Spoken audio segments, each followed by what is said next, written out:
Tiempo de corona, pero siempre hay que ver cómo aprovechar las cosas para bien, sacar las cosas para bien. Hay tal vez en la vida 5, 6, 7 cosas para quejarse, pero hay millones de cosas para agradecer. Pues gracias al Rabino Asher por la invitación y bueno, no sé cuánto tiempo tengo, no sé exactamente, yo empiezo a hablar, no quieren escuchar, voy a apagar la pantalla, pero igual, igual también, si alguien va a tener algunas preguntas, entonces con mucho gusto se puede hacer de alguna forma también escucharlos a ustedes. Bueno, en realidad voy a empezar con un tema un poco de las últimas semanas, de lo que estamos leyendo la Torah. Más de todo que en algunos lugares no se puede escuchar la Torah, no se puede ir a la sinagoga. Aquí tenemos en los balcones, escuchamos un poco, hacemos los rezos, pero estamos leyendo mucho del tema de los sacrificios, como estamos, y de tumá y tara, de impureza y pureza. Pero y las últimas semanas también, antes de hablar de los hijos de Aarón, de las últimas 2 semanas, Tazria Metzorah, leímos de la mujer cuando da luz, hay una impureza. Y todos preguntan cuál es la impureza que tiene. Es más, hay gente que preguntan por qué cuando nace una niña, la mujer tiene la impureza doble. Entonces la gente empieza a decir que la Torah es machista, que está en contra de las mujeres, o que cuando nace una mujer, la impureza es doble y empieza, la verdad, un tema muy complicado. Toqué este tema porque normalmente la gente no tocan, no hablan de esto porque es complicado. Pero más de complicado hay diferentes opiniones. Vamos a ver, el Rabenu Bajie, por ejemplo, dice que aquí está hablando de un pecado, es un pecado de la mujer, la primera mujer, de Javá. Pero otra vez, no entra en la mente porque si Javá hizo un pecado y comió del árbol, le dio a su esposo de comer al árbol, todas las mujeres del mundo, ahora cuando nace alguien va a tener que traer un sacrificio de hatá, de culpa, porque una mujer hace miles de años pecó. Y Ben Ezra dice no es por Javá, no es por la primera mujer, es por otra mujer. Es porque la mujer a veces cuando hay dolor, cuando está en el parto, a veces da promesas o dice palabras que no son. Entonces por eso tiene que traer sacrificio. Nachmanides dice no, tampoco tan negativo, no hay que ser negativo, sino aquí es de alguna manera como Dios gracias porque la mujer estaba en un peligro y de alguna manera tiene que agradecer a través de eso. El Sefor nos dice que como la mujer en el tiempo del embarazo y todo estaba enfocada más como en la parte de ella, entonces tiene que recordar que Dios está ahí. Y así hay diferentes opiniones, pero hay también una opinión tal vez un poco más moderna que dice que hacerle recordar que los niños que traemos al mundo no son nosotros, no son nuestros totalmente, sino Dios está ahí también. Bueno, hay diferentes respuestas, diferentes formas de responder, pero quiero con ustedes llegar a una forma tal vez nueva totalmente y vamos a entender diferentes cosas que tienen que ver con Sfirat HaOmer, que tienen que ver con la época que estamos y también con el coronavirus. Hay un concepto místico, tal vez no tan conocido, pero muy básico en todo lo que es Cábala. Son 3 conceptos de santidad. Cuando nosotros en Kedushá decimos, los Ashkenazim, los Hasidim, los Sefaradim dicen de una forma diferente, diceAmishaleshim Beshilush Kedushá Bakodesh, que tienen las 3 santidades. En otras palabras, se escucha como que la santidad viene siempre en 3. Torah, Neviim, Ktuvim, Cohen, Leví, Israel, papá, mamá, hijo. Todo el tiempo hablan de 3 y decimos Kadosh, Kadosh, Kadosh. Decimos 3 veces Kadosh. Entonces, por supuesto que la Santísima Trinidad, como lo llaman los católicos, no son inventos de ellos. En los budistas en Lejano Oriente también existe la Shiva, lo que construye, lo que destruye, lo que deja. Pero en el judaísmo, el concepto, por supuesto que Dios es uno, pero la santidad, nosotros tenemos 3 tipos de santidad. Y ese es el concepto. Hay santidad del lugar, hay santidad de tiempo y hay santidad de la persona. Eso se llama Adam, Shana, Nefesh. El humano, el tiempo y el lugar. Un ejemplo, el humano, el Kohen Gadol, entra al santo santuario, al Kodesh HaKodashim. En el Yom Kippur, el Kohen Gadol, el más sagrado, la persona, en Yom Kippur, el tiempo más sagrado, el Kodesh HaKodashim en el lugar más sagrado. Las 3 santidades se unen en un tiempo específico, en un lugar específico, con una persona específica. Cada mitzvah que tenemos también tiene que ver con esos tipos de santidad. Un ejemplo, tenemos mitzvot que tienen que ver con el tiempo, ¿ok? Por ejemplo, Tfilín, Megilá, Sukkah, tiene que ver con tiempo. Hay mitzvot que tienen que ver con el lugar. Eretz Israel, por ejemplo, es lugar. Mikve es lugar. Hay preceptos que dependen de la persona. Qué comer, qué no comer. Bendición, hacer, no hacer. Tfilín, poner en la mano, también tiene que ver con eso. Entonces, hay algunos así, hay algunos así. ¿Ok? Cada pecado también tiene que ver con esto. Había los pecados de Adam Arishon, que es un pecado de la persona. Hay el pecado de la venta de Yosef, que lo cambiaron de lugar a Egipto. Y hay pecado de tiempo, el pueblo de Israel, el becerro de oro, que pecaron por el tiempo. No esperaron 6 horas a Moshe. Y por no esperar y no tener paciencia, hicieron todo el pecado.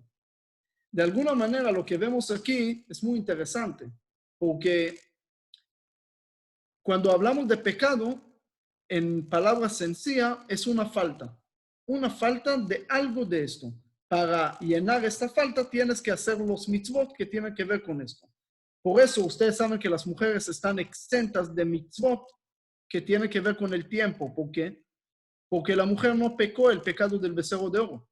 No pecó el pecado del tiempo. Si no pecó el pecado del tiempo, no tiene que llenar la falta del tiempo. No es porque la Torah está en contra de la mujer, lo contrario. Mientras la mujer, según el judaísmo, se considera más viva. Ahora, ¿qué es una tumá? ¿Qué es una impureza? Entonces uno puede decir, una impureza es una energía negativa, pero en realidad no es una energía negativa nada más. Aquí está hablando de otro concepto. Una tumá es como una oscuridad, es ausencia de luz, ausencia de vida. Cuando no hay vida, hay tumá. Un muerto puede ser un rabino muy grande que era el gran rabino y tenía todo, pero cuando muere, su cuerpo está impuro.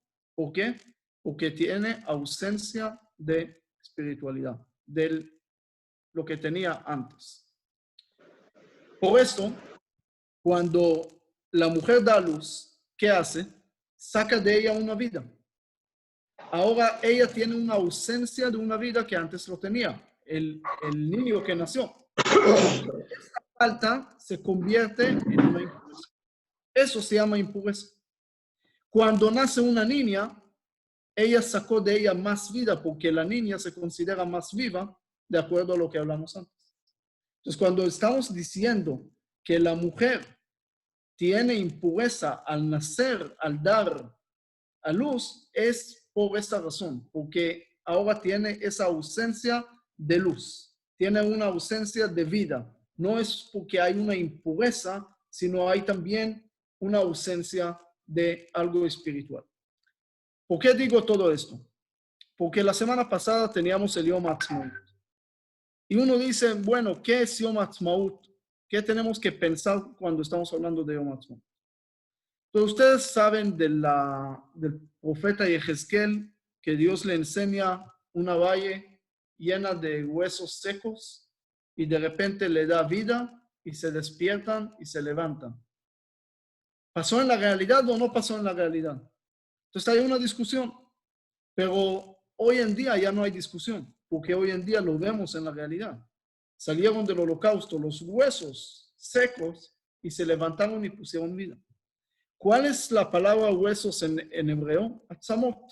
Atzamot son huesos. No tienen vida. ¿Qué es Atzmaut?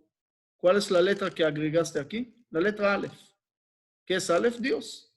Es decir, si agregaste la parte espiritual dentro de todo esto, entonces agarraste de huesos y lo volviste Atzmaut, lo volviste vida.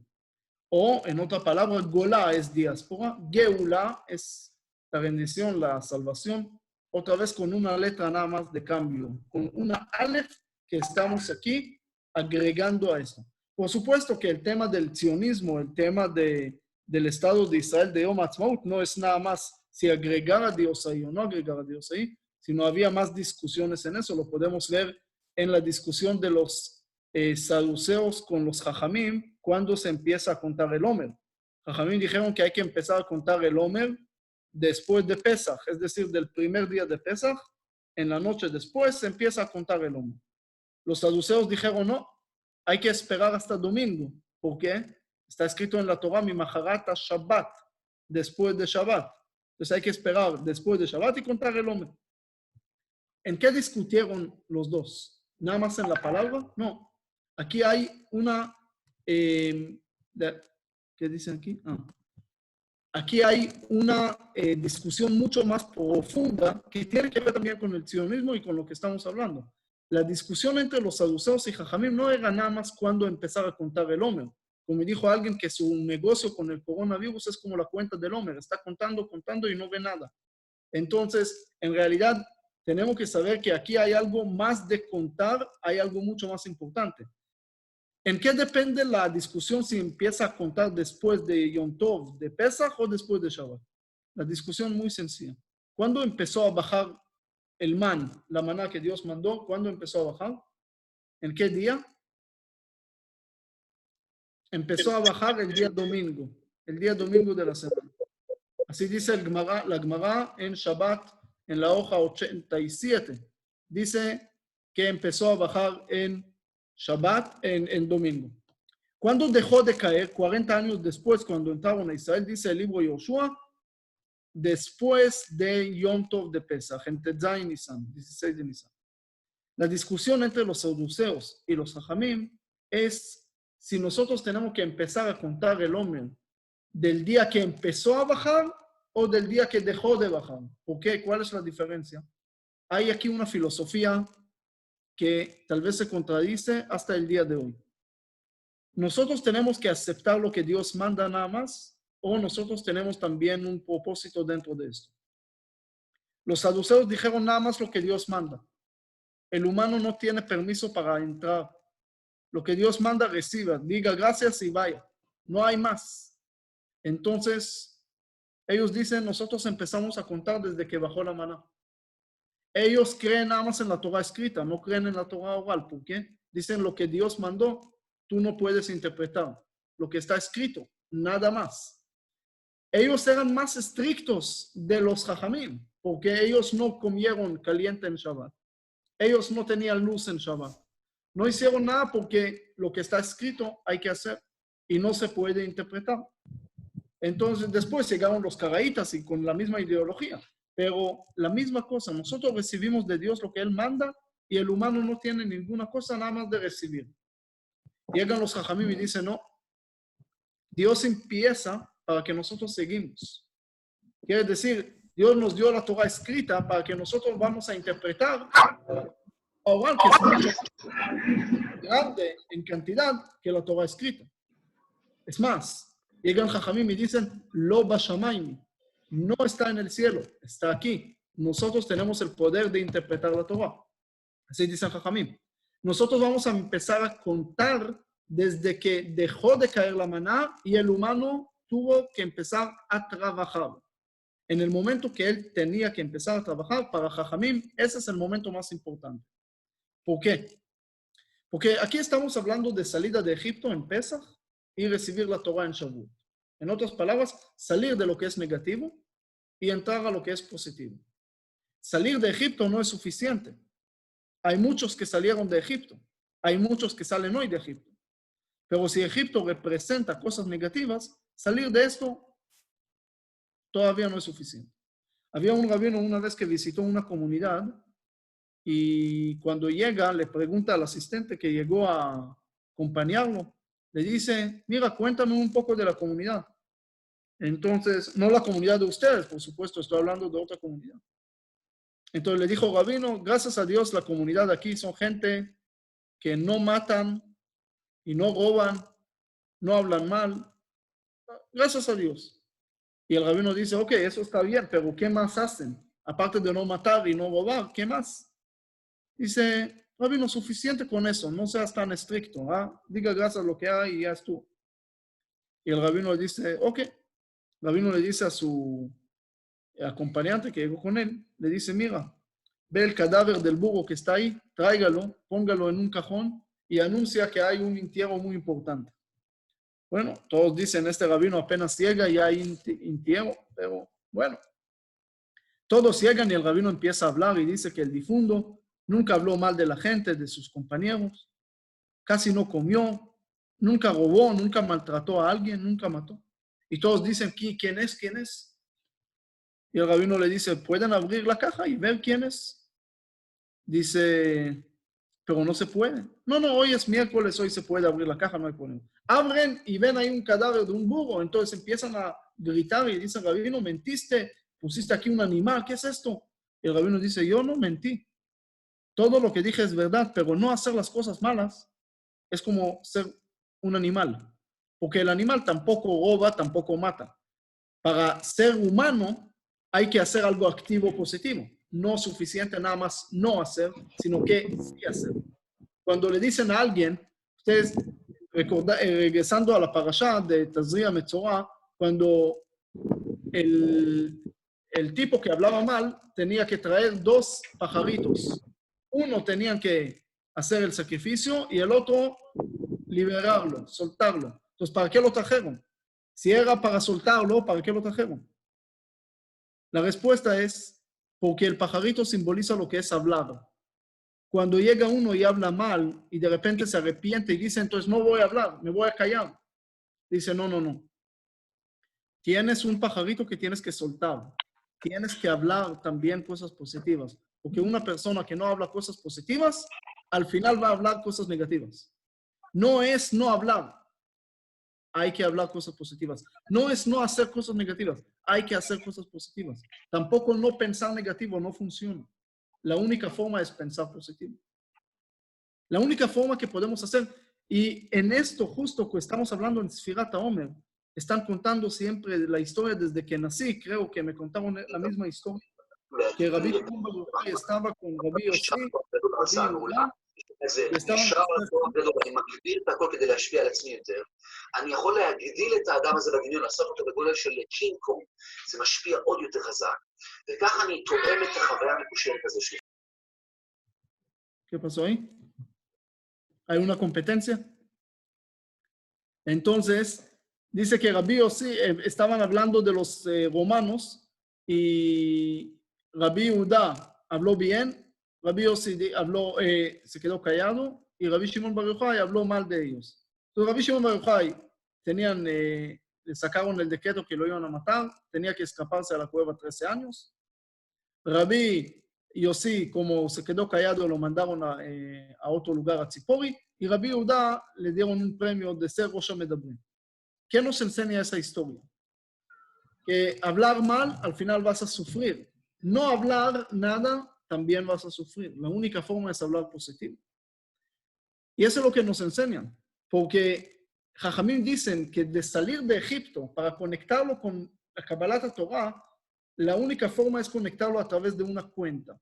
Y esa cuenta representa cuando bajó y cuando dejó de bajar la maná y cuando el humano tuvo que empezar a trabajar y esforzar, porque si no va a hacer nada, nunca va a salir. En Egipto recibieron todo de Dios. Dios dio las plagas, partidas de mar, milagros por todos lados. Pero desde ahí tenían que empezar a trabajar por sus propias fuerzas. Es decir, en Pesach hacemos un sacrificio de matzá. Matzá es muy delgada, sin aire, no está inflada, es humildad.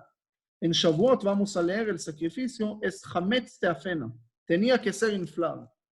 ¿Por qué? Para salir de Egipto, para salir de una cosa negativa, suficiente ser humilde. Para recibir la Torah, hay que tener el orgullo positivo. Hay también que tener autoestima. Hay que hacer las cosas y decir, yo creo en Dios, Pesach. Esa es una cosa. Pero Dios cree en mí y es Kabbalat Torah cuando me dio a nosotros lo que tenía arriba. No a los ángeles, sino a nosotros. De alguna manera, aquí hay una conexión increíble entre lo que es salida de Egipto y recibir la Torah a través de ese concepto. Lo mismo pasó, la misma discusión pasó cuando llegó el rabino Kalisher y el rabino Alcalay en el siglo XVIII y empezaron a hablar del sionismo. Entonces algunos le dijeron, ¿de qué están hablando? Para la salvación hay que esperar que Dios mande la salvación. Nosotros no podemos hacer nada. Y ellos dijeron, no, si nosotros no vamos a empezar, Dios no va a seguir. Dios siempre dice, ustedes tienen que empezar y yo voy a seguir. Pero si el humano no empieza, entonces Dios no hace. David Amelech lo dijo en los Salmos. El Salmo 121 dijo, Hashem tzilcha al yad yamineja. Hashem es como nuestra sombra. ¿Qué quiere decir nuestra sombra? Lo que nosotros hacemos, Él hace. Miren, ¿cuándo está escrito que Dios perdonó a la humanidad? ¿En qué momento? Después que Yosef perdonó a sus hermanos. Dios perdonó al pueblo en el becerro de oro. Es decir, después que el humano perdonó aquí, Hashem perdonó después. Todo empieza, Dios nos dio la fuerza de hacer las cosas. Cuando nosotros empezamos a hacer, Él sigue. Pero si nosotros no hacemos, entonces no podemos decir nada más, bueno, que Dios me ayude. Bueno, claro, Dios te va a ayudar. Pero si uno se queda todo el tiempo, hay gente que están buscando sgulot. Sgulá para recordar el estudio. La mejor sgulá para recordar el estudio es estudiar y repetir, repasar el estudio varias veces, lo vas a recordar. No, hay unos que quieren tomar una botella de aceite de oliva en vez de repasar el estudio. Más fácil tomar la botella de... Esas cosas tal vez funcionan, tal vez no funcionan, no es el tema. Pero hay las cosas sencillas que son los importantes que nosotros podemos hacer. Porque si nosotros no queremos hacer nuestro paso, entonces nos sigue. Y así lo podemos ver en los parashot que estamos leyendo, en toda esta parte, y más de todo que estamos ahora, en la época de Sfirat HaOmer, podemos ver otra pregunta. Dice que los alumnos de Rabbi Akiva fallecieron en esta época. ¿Por qué? ¿Cuál era el motivo? Porque no nagu kavod ze baze. No respetaron uno al otro. Ahora le pregunto a ustedes, a ver si alguien puede responderme esta pregunta. Si alguien quiere, puede levantar la mano ahí virtualmente y contestar. ¿Dónde está escrito que si alguien no respeta uno al otro, tiene pena de muerte? Esa es la primera pregunta.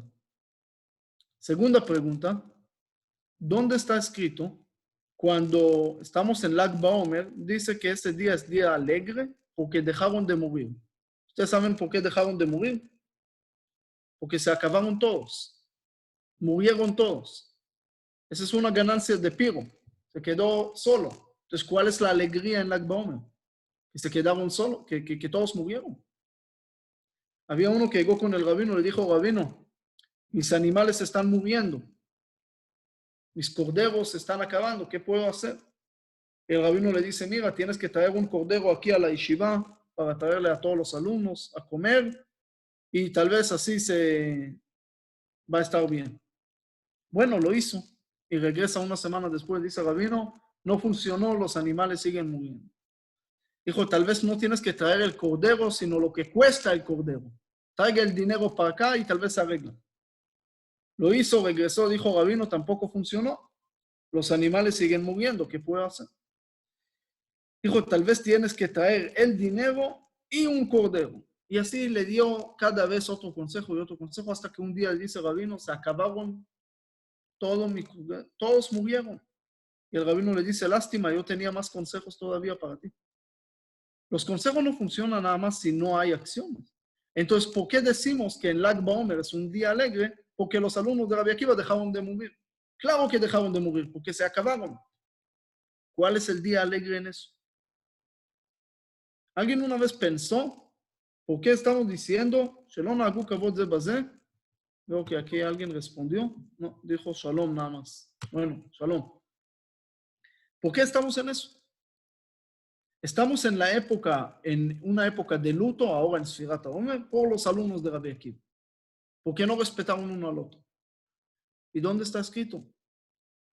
Nunca vimos un castigo tan fuerte de nada más no respetar. Por supuesto que hay que respetar, pero ¿dónde está el castigo tan fuerte que por esto no se puede? ¿Alguien que tiene respuesta?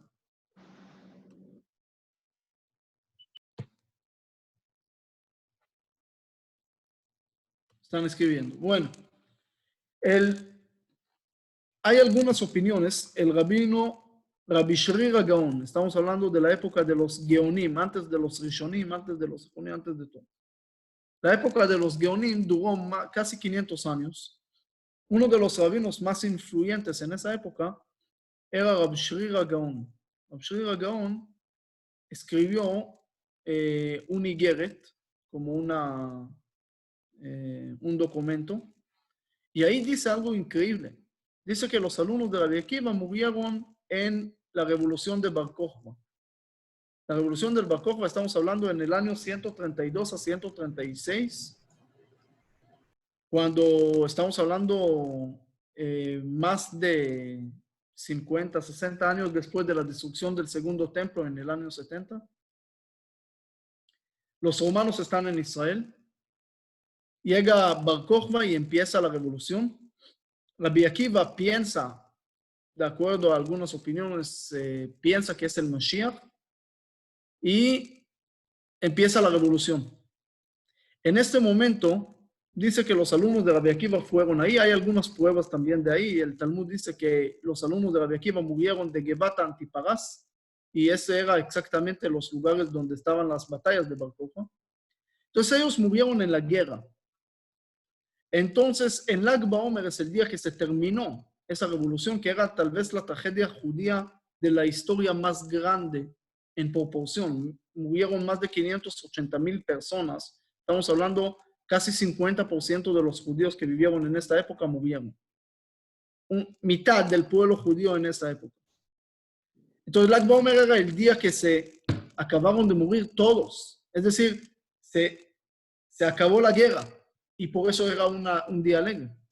Pero para mí, el punto más interesante ahí es cuando Lo Nagu Kavod Ze Bazeh no era el castigo que murieron, era un resultado. Al no respetar uno al otro cuando salen en una guerra y no trabajan en equipo, entonces la respuesta es, pueden morir. Cuando nosotros no hacemos las cosas, a veces pensamos nada más de castigo y estamos trabajando nada más. Castigo, castigo. Es decir, como empecé con la mujer que dio a luz, hay algunas interpretaciones que están hablando de castigo, porque la mujer hizo esto o la mujer hizo el otro. Cuando tal vez la explicación es más sencilla. Estamos hablando aquí de un resultado nada más. El resultado puede ser también, lo podemos ver en cualquier cosa que pasa. Moshe Rabenu. Alguien me pregunta, ¿por qué Moshe Rabenu no entra a Israel si nada más pegó la piedra? ¿Cuál era el pecado tan grande de pegar la piedra? No habló con la piedra. ¿Cuál era la gran cosa? Ok, pero por eso no entraba a Israel y no funcionó ninguna cosa. 515 rezos hizo y no funcionó nada. ¿Cuál era el gran problema? Y la respuesta no era castigo, era un resultado. Cuando alguien pega para salir de Egipto, tal vez funciona. Pero para entrar a Israel otra vez, el pueblo de Israel tenía que tener otro tipo de líder que creció desde abajo como Yoshua ben Nun. Y no Moshe Rabenu, que cuando nació había luz en la casa y tenía el liderazgo desde el principio. Entonces, Moshe Rabenu era el más adecuado para salir de Egipto. Y después, para entrar a Israel, hay otro tipo de líder que se llama Yoshua ben Nun. Como dice el Talmud, Dor Vedor Shav, cada generación y sus líderes, cada generación y sus rabinos. Es decir, ese es el mejor rabino para esa generación y el otro es el mejor rabino para la otra generación. Pero no estamos hablando aquí de castigo, estamos hablando aquí de resultado. Cuando estamos hablando, dice la generación de Ahab, eran idólatras, salieron a la guerra y ganaron. ¿Por qué ganaron? Porque eran unidos, estaban unidos. En la generación del rey David, eran justos, tzadikim, salieron a la guerra y perdieron. ¿Por qué? Porque eran separados.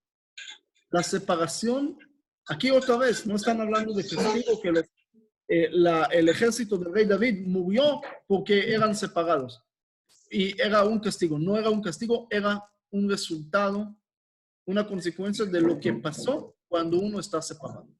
Ahora estamos en la época del Sfirat HaOmer, no estamos nada más tristes o en luto nada más por los alumnos de Rabbi Akiva, que ellos estaban, muy fácil decir, ellos estaban separados, ellos no respetaban uno al otro. Entonces nosotros ahora queremos ayunar o tener algunas costumbres de lutos o lo que sea por los alumnos de Rabbi Akiva. Aquí el punto es mucho más complicado.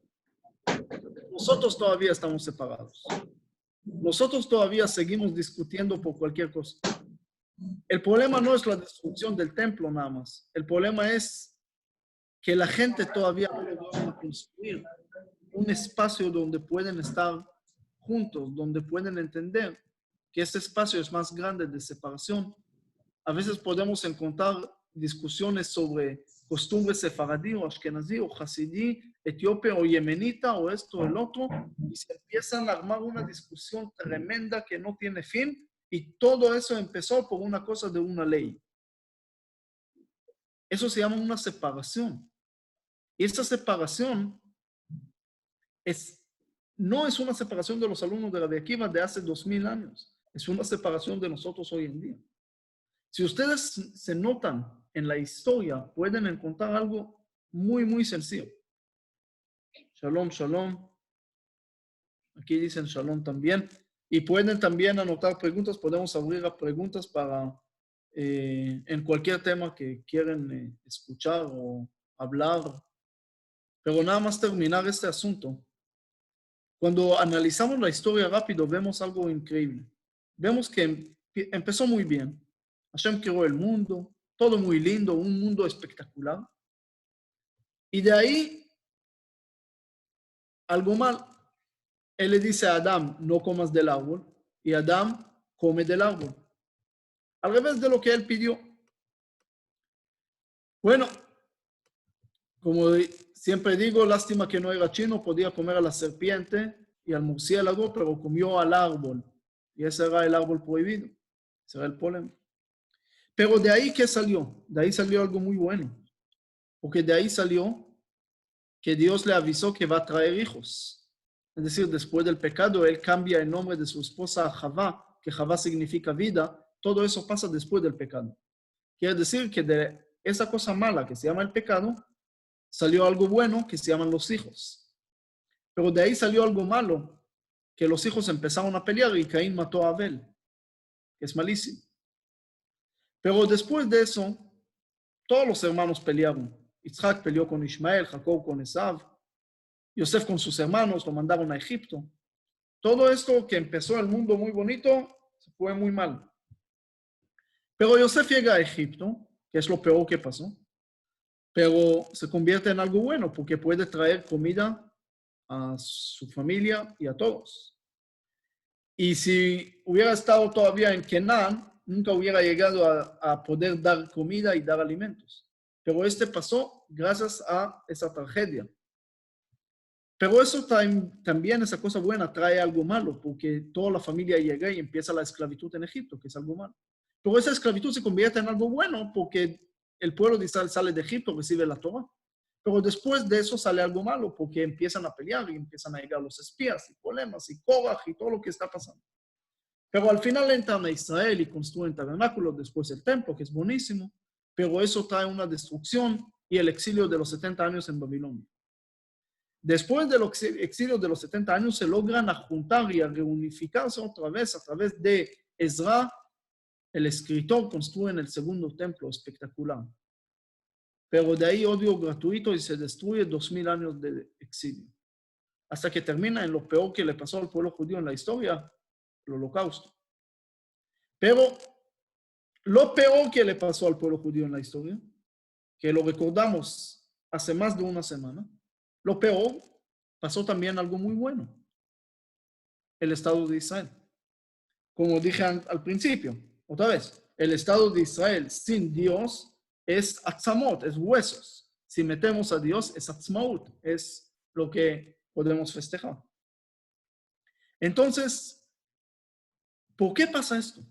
¿Por qué cada vez que hay algo bueno en la historia, viene después algo malo? Y después de algo malo, viene algo bueno. En toda la historia es así. Ahora le di nada más 15 ejemplos, tal vez, pero hay mucho más. Siempre pasa algo bueno y boom, llega algo malo. Algo malo, llega después algo bueno. No es un juego, no es nada más un juego. Es algo mucho más sencillo de lo que podemos pensar. Cuando hay algo malo, ¿qué es lo que queremos hacer? Salir de esto. Tenemos una motivación de salir, tenemos motor que nos empuja a salir y tenemos, de alguna manera, meta enfrente. Queremos salir. Cuando alguien tiene meta enfrente, va a salir. Va a lograr salir porque tiene meta. La gente que tiene meta, que tienen sueños, van a lograr conseguir los sueños. Ayer era el cumpleaños de Herzl, el soñador, el gran soñador. Dice que él vivió en la misma calle de otro judío muy famoso que se llamaba Freud, el papá de la psicoanálisis, uno de los más conocidos, los judíos. Y ellos vivieron en la misma calle, en la misma época, en el mismo año, en el mismo lugar, pero nunca vieron uno al otro. Y cuando escuché eso, dije, qué bueno que no vieron uno al otro. Porque imagínense si Herzl llega con Freud y le cuenta del sueño de tener un país para los judíos, y Freud le hubiera contestado, mira, ¿qué te pasó? Tienes una pesadilla, tómate una pastilla, así para tranquilizarte, tienes una complicación de Dreyfus, y lo podía empezar a tranquilizar, y el sueño se podía borrarse totalmente. Cuando uno tiene sueño, tiene que sacarlo para adelante. No puede dejarlo así nomás. No puede tener nada más un sueño pequeño, tiene que tener un sueño grande. Porque nada más esto, el mundo se cambió, la Torah nos trae el sueño de Jacob, el sueño de Yosef, aquí el sueño allá. ¿Por qué? Porque a través de los sueños, si tienes meta, logras a salir adelante. Si no, bajas. Y eso es lo que pasa cuando uno consigue su meta, llega algo bueno, entonces ahora pierde y va para abajo. No logra apreciarlo y lo pierde. ¿Quieren un ejemplo para entenderlo mejor? Una pareja antes del matrimonio y después del matrimonio. Antes del matrimonio no hay problemas. Hay amor, todo está lindo, todo está bonito. Y después empiezan problemas. Y yo pregunto, ¿qué pasó? Si antes no había problemas, ¿por qué después sí? Pero como dijo uno a su señora, que se reclamó, dijo, mira, llevamos 20 años casados y ya no me dices que me amas, no me dices nada, antes me dijiste mucho. Dijo, señora, ya te lo dije hace 20 años, si va a haber cambio, te aviso, tranquila. Y ese es el problema, porque el amor es constante, el amor no es en un segundo, nada más, no, te dije hace 20 años y si va a haber cambio, te aviso. No, el amor, si no hay acción constantemente, se acaba, es como un Mercedes sin gasolina, no va a andar. Pero tengo el Mercedes, sí, pero si no pusiste gasolina, pero es un detalle, sí, es un detalle, pero sin esto no se mueve. El amor también. Podemos pensar, podemos imaginar, podemos hacer muchas cosas. El amor aparece en la Torah 3 veces, 3 tipos de amor. amar a Dios, no siempre lo entendemos, pero lo debemos de sentir, de amar. Amar, por eso viene el término de amar y no de entender, porque entender no lo vas a entender. Por eso digo que las señoras a veces son como Dios. No siempre lo puedes entender, pero siempre lo tienes que amar. Eso es un concepto de sentir, no concepto de tratar de entender. No tienes que entender al otro. No nada más la mujer, también al amigo. No tienes que tratar de entenderlo, porque él está en otra situación, no lo vas a entender, pero sí lo puedes sentir. Tratar de sentir, tratar de ponerse en los zapatos de él, pero no lo vas. Si vas a querer entender a todos, vas a fracasar y lo vas a juzgar para mal o lo que sea. Si lo vas a sentir, le vas a hacer mejor. Entonces, es el primer amor que aparece en la Torah, es amar a Dios. Es amar sin entender, es amar de sentir. El segundo amor es amar al prójimo como a ti mismo. A ti, al prójimo, a todos. Ese es un amor del prójimo, es decir, hay una discusión si hay que amarlo exactamente como a ti, pero es un amor al prójimo. Y el tercer amor es un amor sin intereses, es el amor al extranjero. Ve'avtem et hager. Son 3 tipos de amores que hay que amar. Esos 3 tipos de amores, también la Torah exige que hagamos acciones, tanto como amar a Dios, es Shabbat, Tfilín, rezos, lo que sea. Pero ¿por qué hay que actuar? Si yo soy judío muy bueno de corazón, entonces ¿por qué no es suficiente? ¿Sabes por qué no es suficiente? Porque se va a acabar, porque no se va a quedar. Si no hay acciones, no hay gasolina, entonces no va a andar. Por eso la religión funciona. No, nosotros tenemos la palabra ortodoxia, cuando la palabra correcta tal vez es más ortofraxia, es más enfoque en las acciones, no tanto en los pensamientos y la fe, también en las acciones que estamos haciendo. La religión exige acciones, tanto en amor a Dios, el amor a prójimo también. Yo amo a mi amigo, sí, pero si él ahora está con una necesidad y no tiene comida, ¿le vas a dar? O no, él no me dijo nada, entonces no lo voy a llamar. Eso es jugar cabeza pequeña. Entonces no es el amor. La Torah exige que cuando tú estás en tu casa, en tu fiesta, tienes que ver que tu amigo también tiene. Tienes que ver que cuando cosechas tu campo, su campo, entonces también él tiene. Y tiene que dejarle esto y tienes que dejarle el otro. Si no hay una combinación de acción, no va a funcionar. Por eso la acción es súper importante. Y esto nos lleva a entender muy bien por qué la historia siempre cuando hay algo bueno, después viene algo malo, y cuando hay algo malo, después viene algo bueno. Porque cuando antes del matrimonio, por ejemplo, hay una meta, queremos casar, entonces todos los obstáculos se caen para conseguir la meta. Pero después de esto, ahí ya no hay meta más, entonces se pierde. Y el pueblo de Israel, los peligros y las desgracias más grandes del pueblo de Israel llegaron cuando tenían todo, cuando tenían el templo, cuando tenían el gobierno en Israel, cuando tenían los rabinos más grandes, cuando escucharon la palabra de Dios en el monte Sinaí, hicieron el becerro de oro.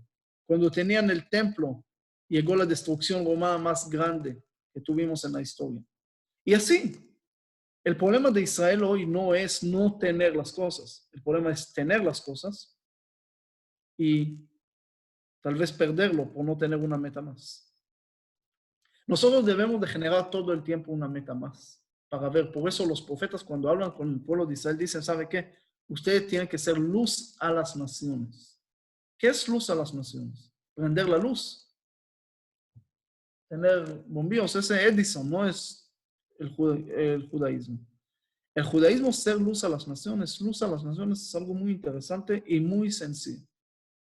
Cuando yo prendo la luz y hay 10 personas que están con un libro, cada uno está leyendo un libro, 10 personas, y había oscuridad, yo puse la luz, ¿qué le di a esas personas? ¿Le di libros? No. ¿Le di contenido? Tampoco.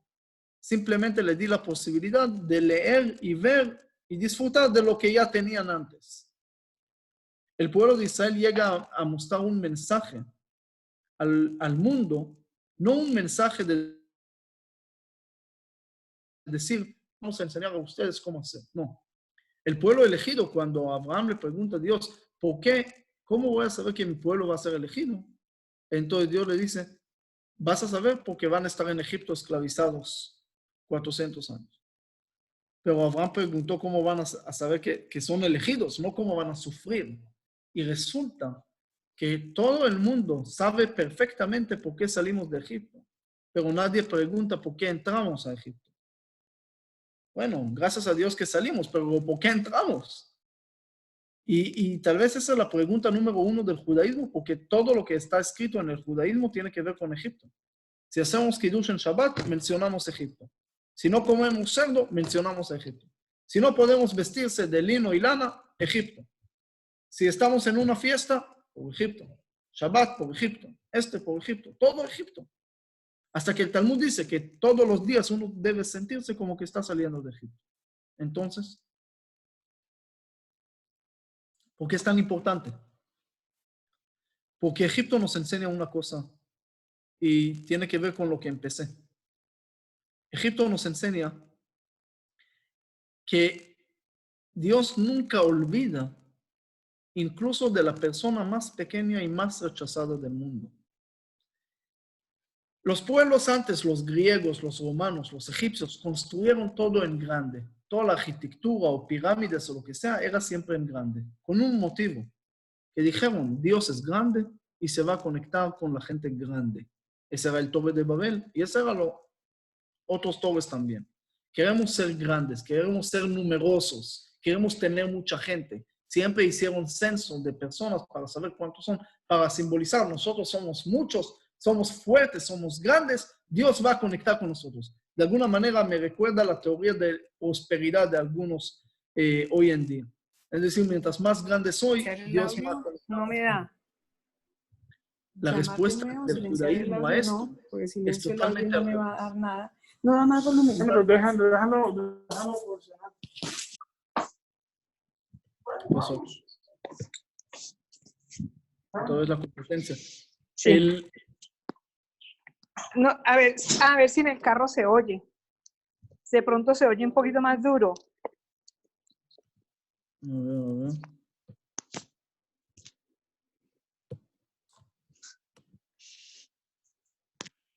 Si pueden apagar el micrófono ahí.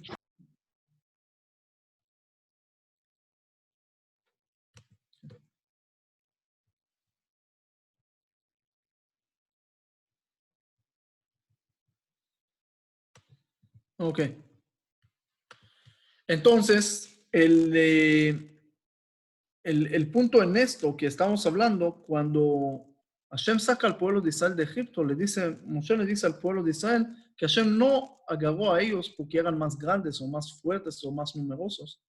Lo contrario, eran los más pequeños y los más rechazados y los egipcios. Pero el pueblo de Israel es un ejemplo vivo para todo el mundo diciendo, señores, si Hashem nos sacó de Egipto, Hashem no olvidó de nosotros, quiere decir que Hashem no olvida de nadie. Y no importa si estás en Egipto, si estás en el último lugar del mundo, Dios te va a sacar de ahí también. De cualquier lugar donde estás, siempre te van a sonar las palabras que Hashem le preguntó a Adán después de su pecado. Le dijo a Yeka, ¿dónde estás? ¿Por qué te alejaste? ¿Por qué al pecar piensas que no tienes que acercar y tienes que alejar? Lo contrario, si te caíste, con más razón tienes que regresar. Tienes que acercar más.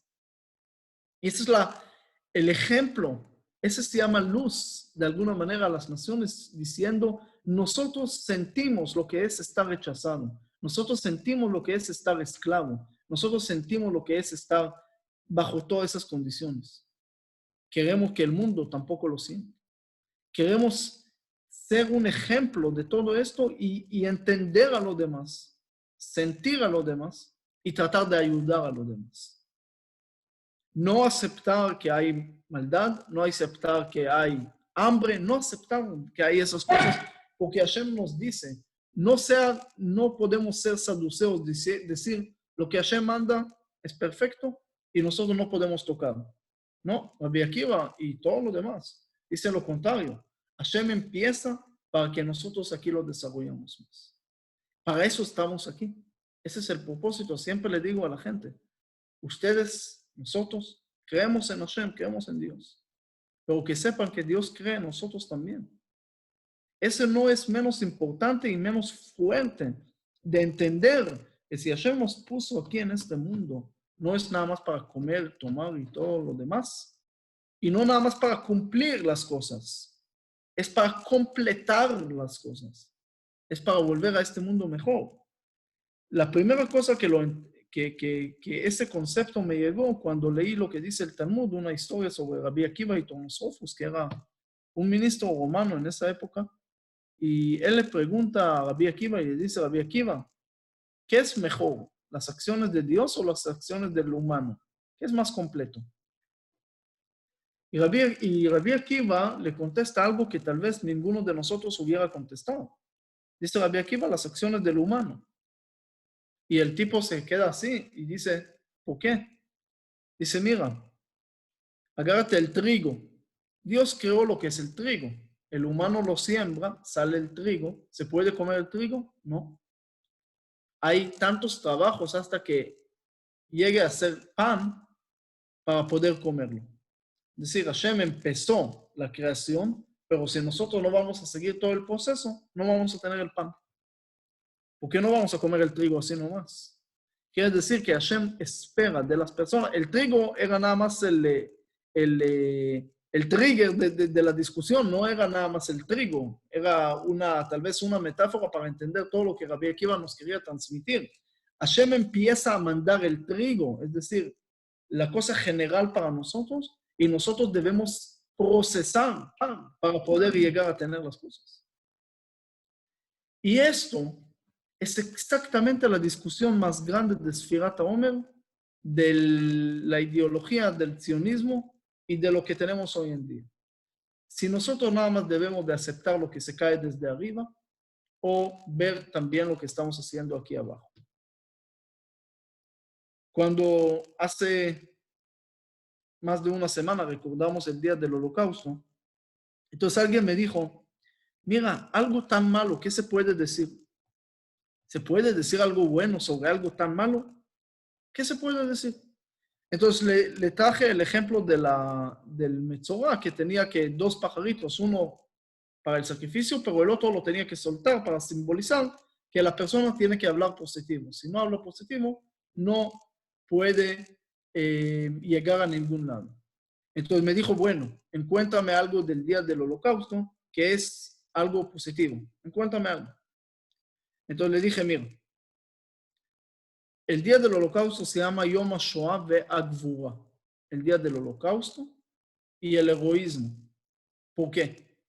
Porque nosotros preguntamos dónde estaba Dios ahí en el Holocausto y no entendemos. Bueno, no tenemos que entender a Dios en todo, no lo podemos entender, no somos Dios, no estamos en el nivel de Él para poder entender. Si yo le voy a contar a ustedes ahora sobre el gato de Schrödinger que puede estar vivo y muerto a la vez y puede tener una superposición y hablar de la teoría cuántica, nadie va a entender, ni yo, pero todos van a decir, wow, eso es profundo. ¿Y por qué cuando hablamos de Dios no decimos eso, sino todos queremos entender? Y si no entendemos, entonces dice, no existe. No, debemos de entender que no entendemos. Como dice Maimónides, lo máximo de entender en lo que podemos entender en eso es que entendemos que no entendemos. Bueno, hay otra pregunta. ¿Dónde estaba el humano? Y aquí hay respuesta.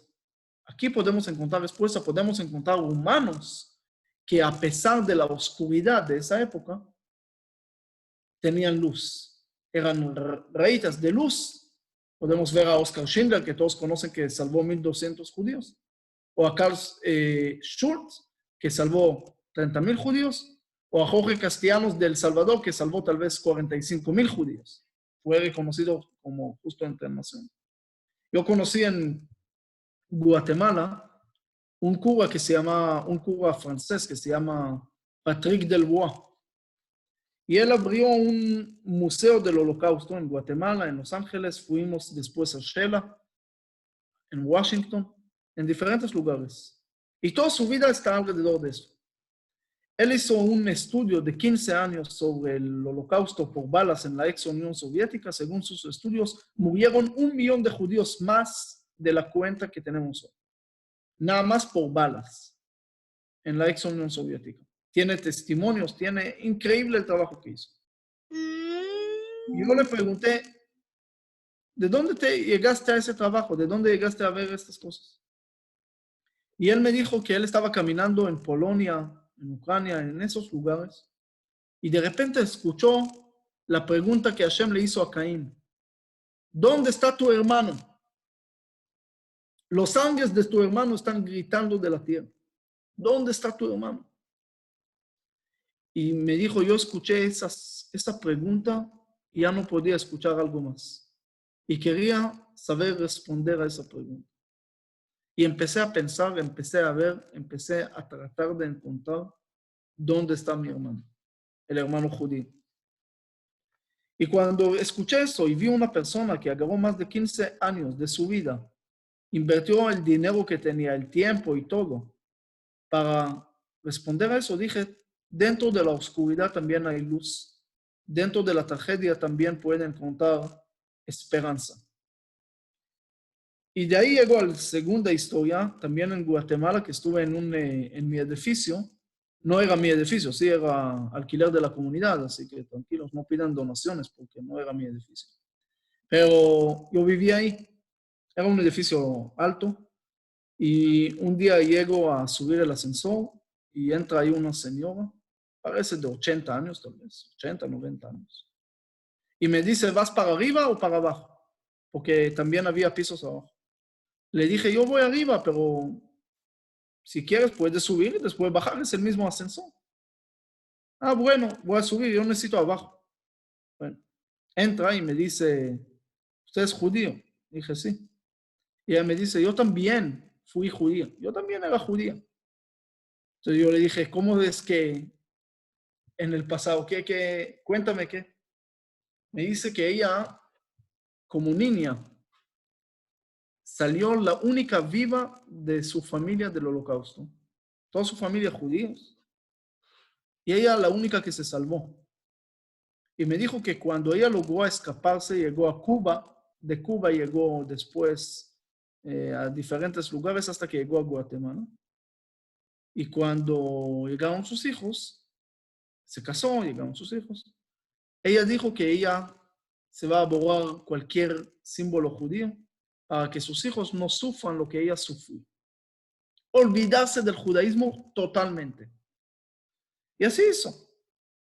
Y me dijo que ella no vive en el edificio, pero su hija vive en el edificio, en el piso 2, en el apartamento 212. Bueno, mira, ¿qué le puedo decir a esa señora? ¿Sí? Yo estoy un joven que nunca pasó algo como Holocausto. ¿Qué derecho tengo yo de hablar con ella y decirle algo en contra de los sentimientos que toda su familia, ella se quedó sola de la familia? No lo puedo entender porque no estoy en su lugar. Entonces yo le dije, mira, la verdad que estoy con el corazón abierto con lo que me contaste. Pero te quiero decir una cosa pequeña. Yo estuve escribiendo un libro de historia y de ahí quería enfocar un capítulo sobre los problemas del pueblo judío de la historia. Y terminé haciendo un libro nada más de esto. Tantos problemas que tuvimos en la historia. Tantas cosas. Pero le dije, ¿sabe qué? Ahora estamos en una época que si voy a escribir algo, un libro sobre las cosas buenas que tenemos, ni una enciclopedia va a alcanzar. Le dije, tantas cosas buenas tenemos. Tú tienes el mejor derecho para disfrutar de las cosas buenas que tenemos. Después que esperaste tanto al bus, no te vayas cuando el bus llegó. Vamos para arriba, no vamos para abajo. Estamos subiendo. Y tienes que disfrutar, como dice el rey David, Azzorim bedima berina iktor, lo que siembran con lágrimas van a cosechar con alegría. Súbete con nosotros. Bueno, de ahí ya yo me fui a la casa, ella se bajó. Después, tiempo después, mi esposa me cuenta que encontró una vecina en el edificio que tiene 2 hijos en la edad de mis hijos. ¿Y cómo se llama? Se llama Florence. Ah, mira, ella vive en 212, sí. Ah, es la hija de... Sabe que ella es judía, porque su mamá es judía y ella también es judía. Y los hijos también. Bueno, de aquí de allá conocí también a su esposo. Su esposo se llamaba Toledo. Él llegó de España. Y la familia, de pasados, de la Inquisición y todo lo que pasó en la historia ahí. Y dije, miren, se juntaron de alguna manera una parte de los judíos que sufrieron de la parte sefaradí, una parte que sufrieron de la parte ashkenazí. De alguna manera se juntaron y están en mi edificio. Y ahí no terminó la historia, porque después fuimos a Antigua, ahí fui también con el rabino Birnbaum, encontramos hay una iglesia que se llama San Francisco, que todas las imágenes afuera, y hoy en día no se usa como iglesia esa parte, pero está todo con imágenes judías, con la menorá, con el Jotabrit, con todas las cosas. Y afuera los curas cuando entran, ponen la mano ahí, besan y dicen un texto bíblico. Y el rabino Birnbaum, cuando encontró esa historia, después yo fui con él para verlo, encontró que los judíos que llegaron de la Inquisición, porque la Inquisición llegó a Perú, Lima, Cartagena, Colombia y también Guatemala. Y había judíos que tenían que esconder su judaísmo, hasta tenían que ir a la iglesia cada domingo, pero para no olvidar el judaísmo pusieron esa costumbre de la mezuzá, de poner, de besar, de decir un texto, de no olvidar y toda la cosa. Y dije de repente, wow, había épocas de miles de años que no podían cumplir las cosas, que era tan difícil, que tenían que arriesgar la vida para cumplir una cosa pequeña. Y miran cómo cumplieron las cosas, hicieron todo lo posible para cumplir. Y nosotros que tenemos todo para cumplir, ¿qué hacemos para eso? Hoy en día lo más fácil es estudiar. Podemos estar en Colombia, en Argentina, en Venezuela, en Etiopía, en África, en Australia, abrir internet y tenemos todos los estudios que queremos. Todos los lugares. Las cosas para cumplir hoy kosher, pueden encontrar cosas kosher en cualquier lugar del mundo. Hoy es tan fácil. ¿Y saben qué? Tal vez ese es el problema. Porque a mí me dicen en diferentes lugares que voy, a veces visito comunidades que no son tan religiosos. Y a veces los jóvenes me dicen, mira, te vemos joven y te queremos decir algo así en serio. Si el judaísmo fuera más fácil, tal vez podíamos cumplir, pero ustedes son tan complicados que es muy complicado. Sean más fáciles y vamos, pero así de tan complicado y estricto y esto, nosotros no podemos hacer nada. Ahora, ¿qué piensan ustedes? ¿El judaísmo tiene que actualizarse para ser más fácil? Tal vez anular algunas cosas, como me dijo alguien, mira, tiene que hacer como jubilación. Después de 60 años ya no hay que ayunar tanto, cumplir tanto. Hay que dar descanso. Hay que ser más fácil. Entonces le dije no. Le dije, ¿sabe qué? Te voy a dar un ejemplo de la realidad.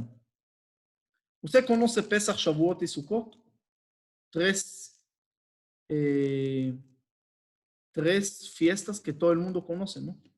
¿Cuál es la fiesta más fácil? Shavuot. ¿Qué es Shavuot? Comer cheesecake. Y el resto es corto. Hay unos que estudian toda la noche, nosotros estudiamos toda la noche, pero no todos. Es lo más fácil. ¿Y cuál es la más difícil? Pesach. Es limpiar la casa. Es comer estos matzot delgados. Que me dijo alguien, lástima que no salimos de Italia, podíamos comer pizza, pero tenemos que comer esta cosa. Que no sé cómo no tenían tiempo para hacer pan, pero tiempo para hacer miles de hoyos en la matzá sí tenían tiempo. No entiendo. Eso es Pesach. Es la fiesta más complicada. Son 7 días y no comer hametz y la casa y esto y comprar todo nuevo y miles de cosas. Ahora le pregunté, mira, ¿qué es la fiesta que más gente cumple? ¿Pesach o Shavuot? La estadística dice, Pesach lo cumplen 67% y Shavuot apenas 23%. Le dije, mira, la gente cumple mucho más la cosa difícil que fácil. Pero no es el último ejemplo. Le dije, ¿cuál es la fiesta más pesada o complicada que tenemos en el calendario? Yom Kippur, 25 horas de ayuno, de rezo, así, pesado. Y más de 80% lo cumplen. Le dije, mientras más difícil las cosas, más gente lo cumple. ¿Por qué? Le dije, ¿sabe qué? La dificultad nos conecta, la dificultad nos une, la dificultad nos da valor a las cosas. Ustedes, lo que tienen hijos, ama a su hijo. Cuando nace, a mí cuando nació mi hijo, estaba llorando, gastó mucho dinero, nunca dijo gracias, no fue a trabajar, simplemente quería que todos lo traen y y no hizo nada, todo para él. Y sin embargo, cada día que pasa lo amas más, lo quieres más. ¿Por qué? Porque mientras inviertes más, como dije al principio, el amor, cuando das, cuando hay acciones, generas amor. Y eso es lo mismo en la religión. Esos son los tres amores que hablamos. Mientras más haces, más generas. Por eso los saduceos que dijeron que nada más lo que Dios manda, y por eso empezamos a contar el hombre de acuerdo al domingo, que empezó a bajar la maná de lo que Dios nos dio. Error, no nada más error religioso, error filosófico, error activo de lo que estamos haciendo, porque nos hace dormir y no hacer y nada más recibir. Cuando aquí el mensaje es actuar, hacer, y sí es complicado, pero ese nos va a conectar las cosas. Ese nos va a dar el valor, ese nos da... Le dije a la persona que me dijo eso, le dije al final, ¿sabe qué? Si el judaísmo fuera más fácil, tal vez ya no hubiera existido. Cuando era tan difícil de cumplir, lo valoraron tanto y por eso era muy fácil de transmitir. Hoy en día, que es fácil de cumplir, se vuelve casi imposible de transmitir. Y vemos más secularización, vemos más alejamiento de la religión, porque es más fácil. Y cuando es muy fácil, la gente no lo aprecia. Y ese es uno creo, tal vez de los problemas que el judaísmo y cualquier otra religión también sufre. Que la gente, y con todo el mundo moderno que tenemos, no aprecian de lo que hay, no aprecian lo que tenemos, porque ya tenemos todo. ¿En qué? Ahora podemos discutir, ahora hay tiempo para discusiones de cualquier cosa. Y perdemos lo que es la base que tenemos, que debemos de apreciarlo. Por lo menos, como la gente cuando no lo tenían apreciado y hicieron todo lo posible para hacerlo. Había una historia que yo personalmente lo comprobé con la persona que le pasó esto.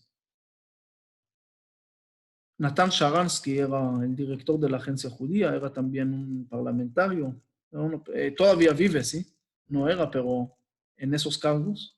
Y él estaba 11 años en la cárcel en Rusia. 11 años en la cárcel, 11 años en cuarentena. Ustedes se quejan de una cuarentena de 2 semanas. Él estaba 11 años solito, solo, en un lugar de 3 metros.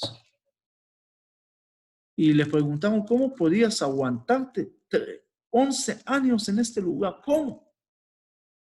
Y él respondió que él no estaba solo. Él tenía un libro de salmos y él siempre leía los salmos y sintió que está conectado. Bueno, cuando yo lo vi hace 2 años en un evento del Yom HaZikaron de los soldados, yo llegué con él y le dije, mira, ese cuento de los salmos que lo tenías, que esto, que el otro, ¿es verídico? ¿Es cierto? Me dijo, por supuesto. Y abrió su saco y sacó el libro de los salmos. Un libro pequeño, viejo.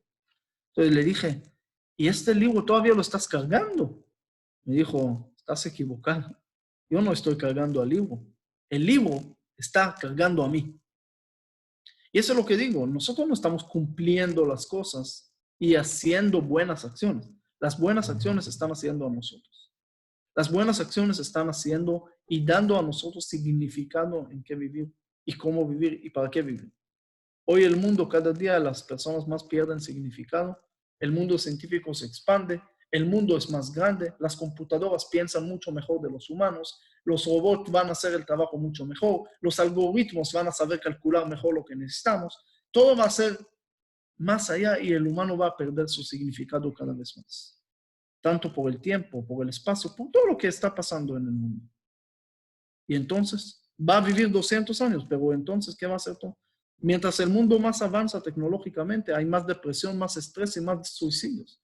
En Japón, en Suiza, en lugares civilizados, hay más suicidios que en Guatemala y El Salvador, de países de tercer mundo, que hay pobreza, pero ahí hay más suicidios en proporción. ¿Por qué? Porque mientras más la gente avanza y ven más cosas y viven más y tienen más cosas, llegan a un vacío más grande que dicen, bueno, ¿y para qué estoy aquí? No nada más para qué, quién me mandó y esto, sino quién me necesita. Es decir, si todos de alrededor lo están haciendo mejor, es decir, si la computadora está pensando mucho mejor y entonces, ¿para qué estoy? ¿Dónde está el punto especial del humano?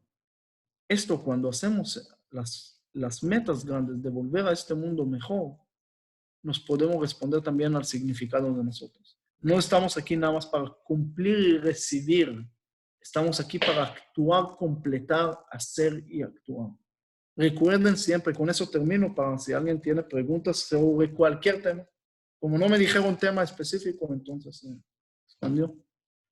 Pero recuerden siempre que hay dos personajes que debemos de verlos todo el tiempo.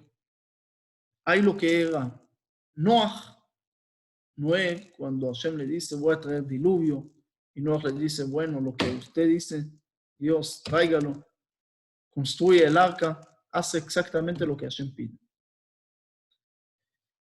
Bueno, está escrito que Noé hizo todo lo que Hashem pidió, y eso es bueno o malo. Entonces uno dice, es excelente versículo. Pero de otro lado, después el Naví le dice, Noah es el culpable del diluvio. Y hoy en día no tenemos tantos recuerdos y cosas de Noah. De otro lado, Moshe, cuando Hashem le dice, voy a borrar el pueblo de Israel, no lo vas a hacer. No, elimíname, bórrame de tu libro. Y empieza a discutir fuertemente con Hashem, con Dios. Está discutiendo. Y le dice, no, ¿qué van a decir los egipcios sobre ti? ¿Qué van a pensar? ¿Qué van a decir? Que esto, que el otro no lo puedes hacer. Y empieza a alegar y hacer. Y uno dice, Dios se va a enojar con él. De repente Dios dice, Moshe es el más fiel que tenía. ¿Qué Dios nos quiere decir en eso? Señores, yo no soy periodista que estoy avisando las cosas. Yo no quiero que reciban la maldad y digan, eso es lo que Dios mandó, ni modo. Yo visité a una mujer que tenía cáncer y me dijo, si es la voluntad de Dios, entonces. Dije, no, vaya con doctores, vaya haciendo todo lo posible. Hay esperanza, hay vida.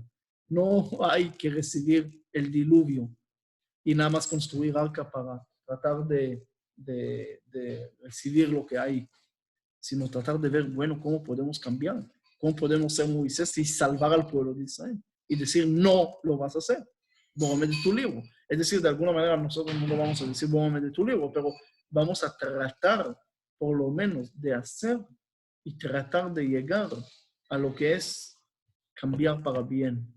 Y eso es tal vez la discusión número uno para mí, que tal vez es la más básica, entre los saduceos y los rajamim, entre los que estaban en contra del sionismo y a favor, o hasta el día de hoy. Si nada más recibimos o también damos. Si estamos aquí nada más jugando como en un juego, o también tenemos una misión activa de hacer, de mejorar, de no aceptar la maldad.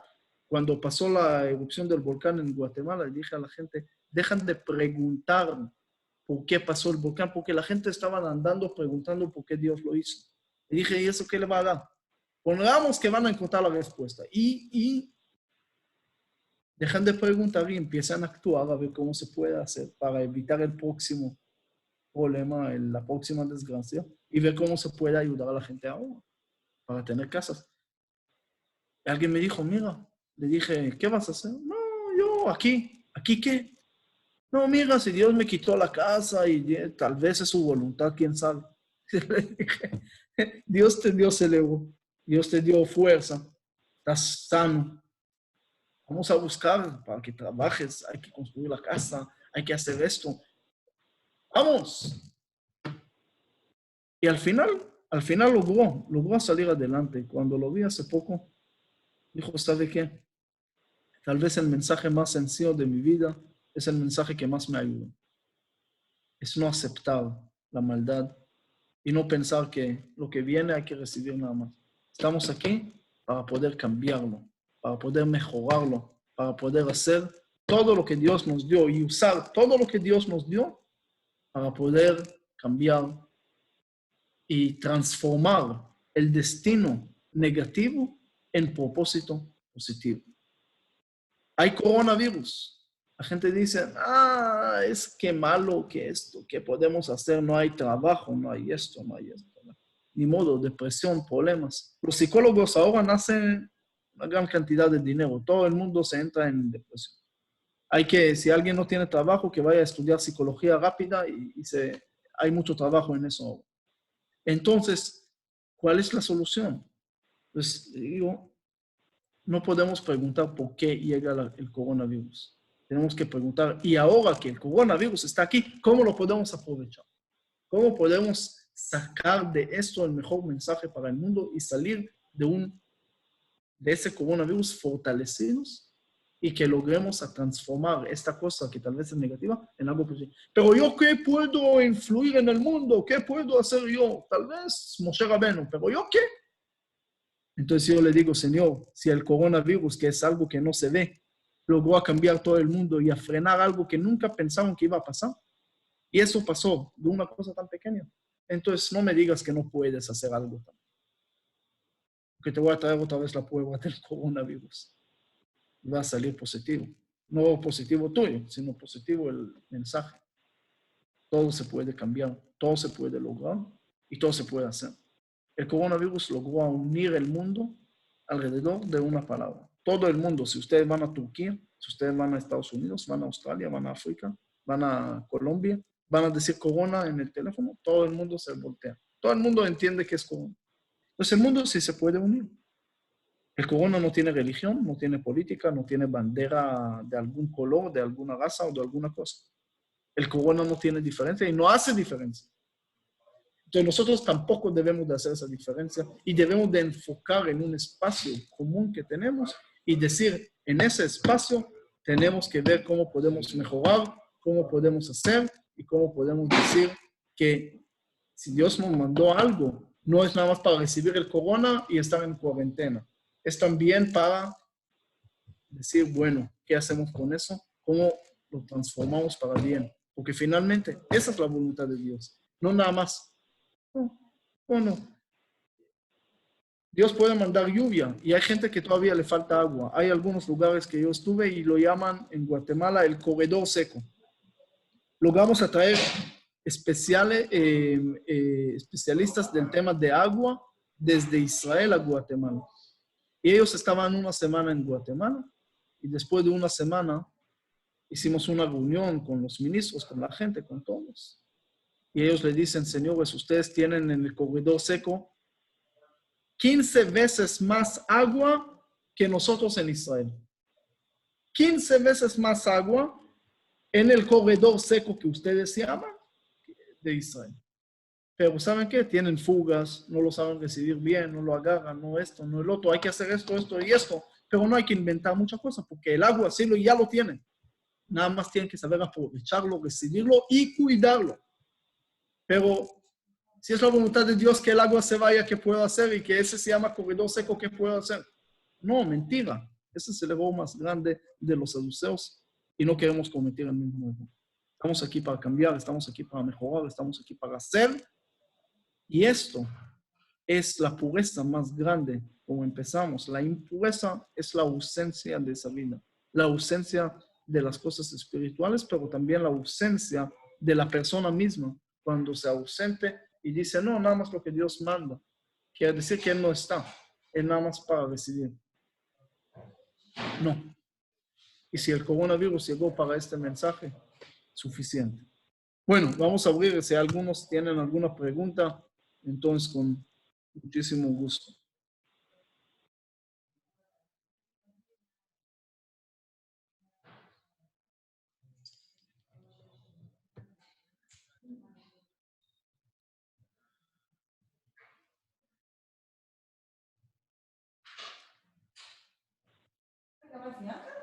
לא, שנייה, אני פה. הלו, חמשר. רגע, no. Bien, si hay alguna pregunta, por favor. aquí a la espera. Saludos, Isaac, querido Isaac, saludos. Muchas gracias. iPad, saludos. ¿Quién se llama iPad? Cúcuta. Hay muchas historias lindas de Cúcuta. En algún momento lo vamos a contar.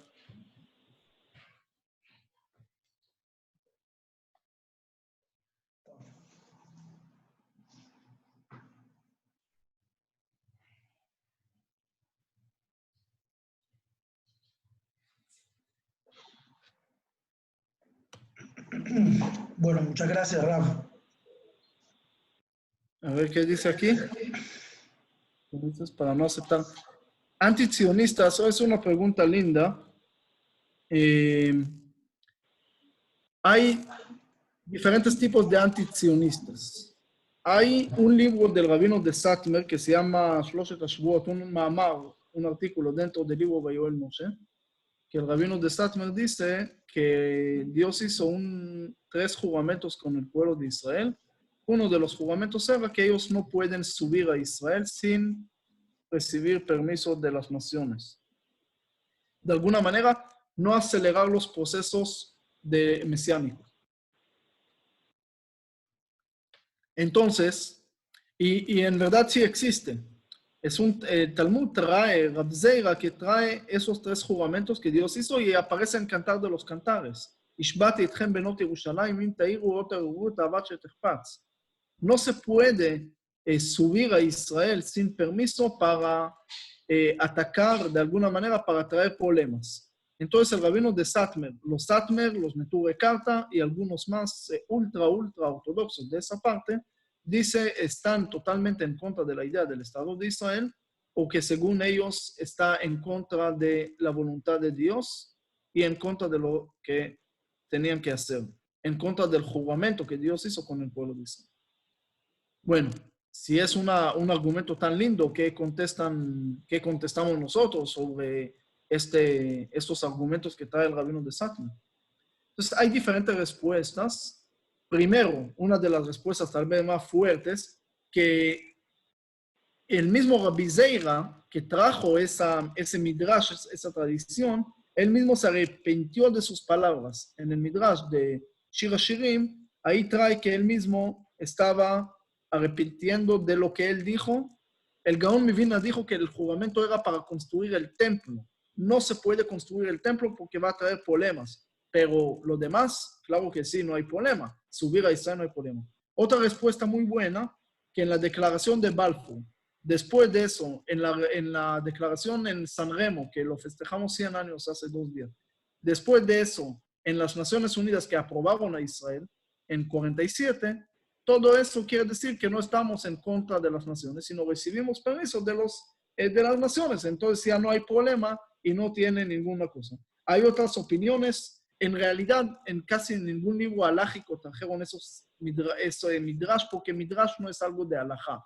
Es algo que nos enseña diferentes cosas, pero no es una alajá. Pero no se puede agarrar unos juramentos y decir que era una obligación del pueblo de Israel. Es una opinión de un rabino en el Talmud, que es mismo rabino, se arrepintió de haberlo dicho y dijo que no es. Además, que dice que está limitada para 1000 años y tiene diferentes opciones. Pero, si ha preguntado nada más 2 palabras en esto, muy interesante para mí, hay algo increíble en el Estado de Israel por diferentes razones, pero una de las diosidencias que vemos ahí. ¿Qué son diosidencias?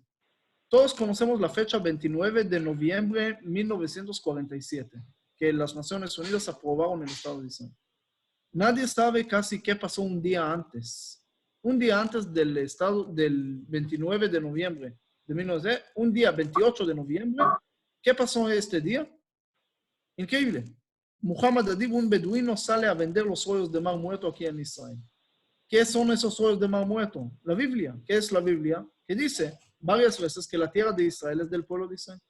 Quiere decir, un día antes que las Naciones Unidas aprueban el Estado de Israel, encuentran los rollos más antiguos. De alguna manera Hashem le dice a las naciones, ustedes quieren aprobar el Estado de Israel, listo, con gusto. Pero que sepan que yo lo aprobé muchos años antes. la Torah tiene versículos. Hay número de versículos. ¿Saben cuál es el número 5708, que es 1948 en el calendario usual? El versículo 5708, que es el año del establecimiento del Estado de Israel, dice, "Veviaja Hashem Elokeja el haaretz asher yershu avoteja virishta v'tivcha virbeja meavoteja". Ese es un versículo increíble que dice que Dios te va a traer a la tierra de Israel y te va a dar la bendición y te va a dar más de lo que antes. Y ese es el versículo número 5708, que es el mismo año del establecimiento del Estado de Israel según el calendario judío. ¿Qué quiere decir eso?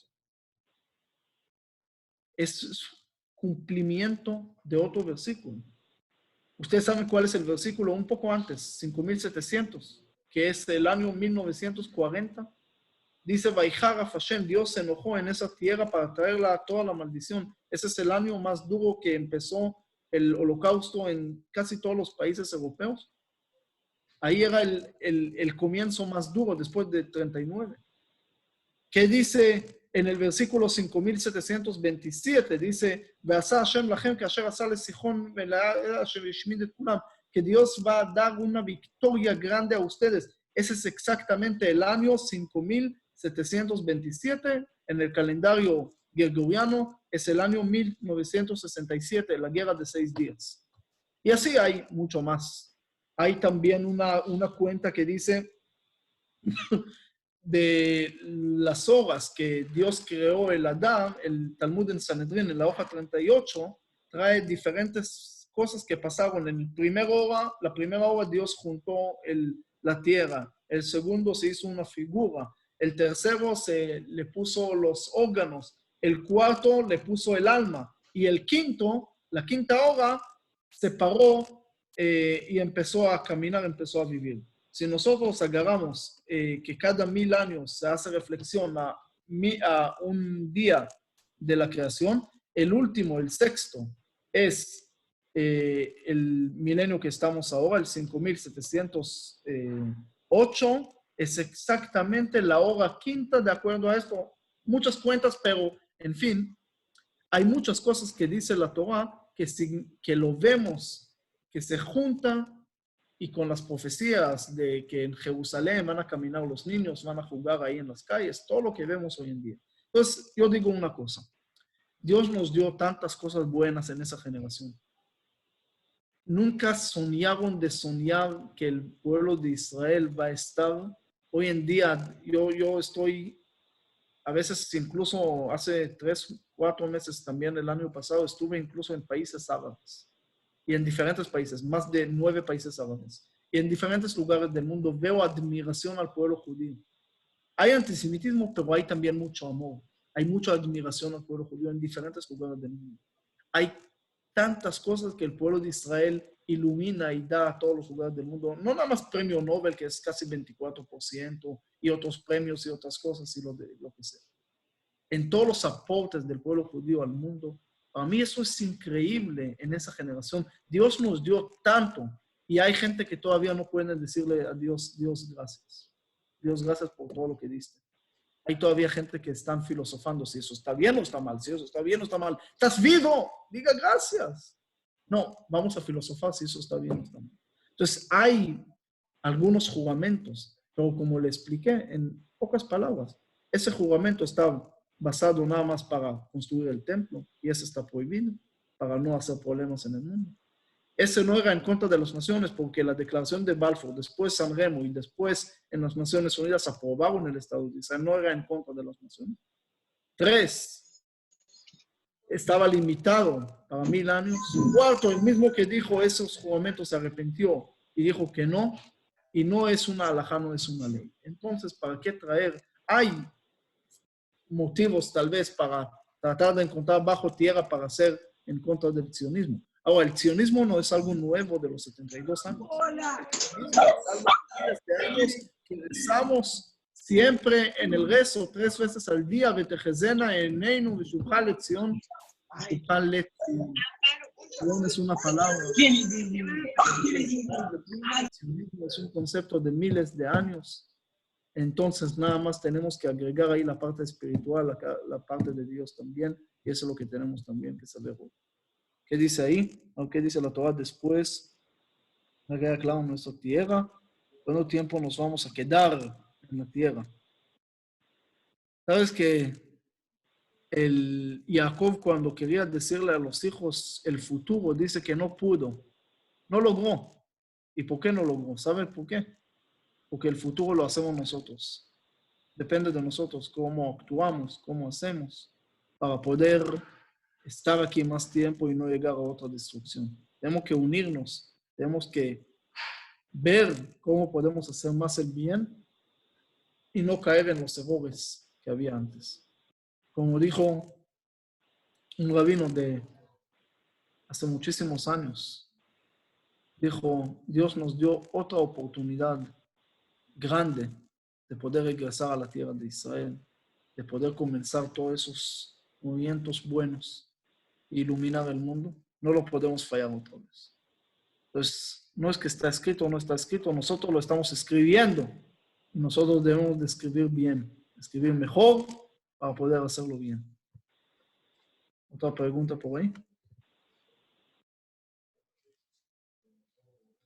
Para esos tiempos de COVID, del coronavirus, el pueblo de Israel, la Torah, yo no soy la persona que trata de encontrar en códigos de Biblia lo que dice la Torah, porque los códigos de Biblia es otro tema de otra clase, si existe o no existe esos códigos, es otro tema. Hay algunos siempre a favor, hay algunos en contra, pero bueno, ¿no? Eso es otro tema que es un poco nuevo, ¿no? Es lo que dice el Zohar. El Zohar dice que todo está escrito en la Torah, pero claro que está hablando de otros temas, cómo se está escrito a través de otra forma, no nada más de claves y códigos matemáticos que... yo viví en la casa de mis papás en Ramot. El vecino era el profesor Eliyahu Rips, que era uno de los dos desarrolladores de ese código de la Biblia. Pero nosotros sabemos que Hashem le dice a Moshe que no puede contar al pueblo de Israel. ¿Cómo que no puede contar al pueblo de Israel? ¿Cómo tiene que hacer? A través del medio shekel, de Mahatzit shekel. ¿Y por qué a través de Mahatzit shekel?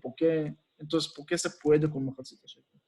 Porque como dije ahí en la clase, que todas las naciones querían contar y hacer censo para numerar y decir que son muchos, porque son muchos, es una fortaleza del Estado, es una fortaleza del ejército, es una fortaleza en economía, en todo. Mucha gente significa fortaleza. Pero Dios le dice a Moshe, si vas a contar el pueblo de Israel, vas a entrar en depresión porque son muy pocos. No vas a ganar. Lo que tienes que contar es según los aportes que ellos hacen. Que empiecen a dar, que empiecen a construir, que empiecen a hacer. Y ahí vas a contarlos. Vas a contar según los aportes y ahí vas a ver que son muchos. Cuando me hablan del corona, digo, ojalá que salga de Israel la vacuna, algún medicamento, para que sea parte también, para que sea. Y quiero ver a los antisemitas que no quieren usar cosas de Israel cuando tengan corona y todo van a ser como el teléfono de cuando está así y no van a querer usar el medicamento hecho en Israel para ayudar a su coronavirus. Saludos de Valle de Cauca, Jamundí. Oh. Bueno, ¿hay alguna otra pregunta? Jajamashar, si quieres resumir, estamos... Bueno, muchísimas gracias, Rafa. Pienso que ha sido bastante edificante para todos. Y bueno, comprometerlo para otra oportunidad, otra temática, como esta que nos ha brindado hoy.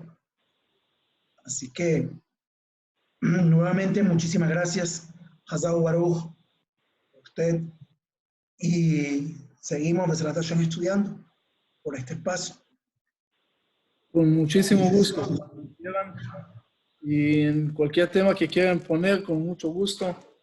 Y bueno, esperamos que el coronavirus se acabe rápido.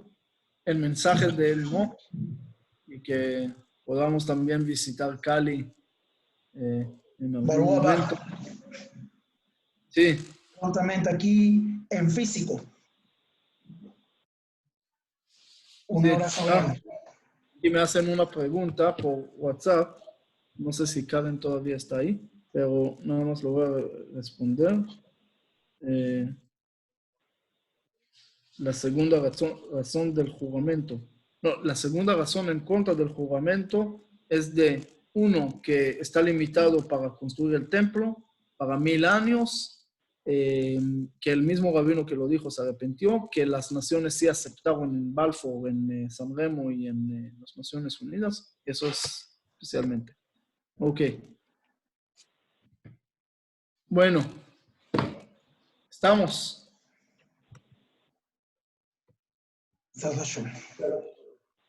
Muchísimas gracias. Y Gracias. saludos a todos. No veo a todos los nombres en un solo lugar, pero que tengan a todos los amigos aquí de Colombia, especialmente. También Karen de Guatemala. Siempre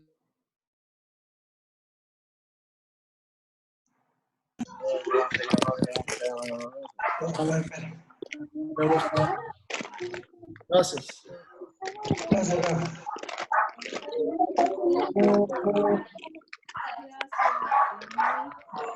Agradezco mucho. Toda Rabá a los rabinos. Toda rabino, muchas gracias desde Cartagena. Shalom. Desde Bucaramanga, Colombia, toda Rabá. Toda Rabá, por rabinos, toda Rabá.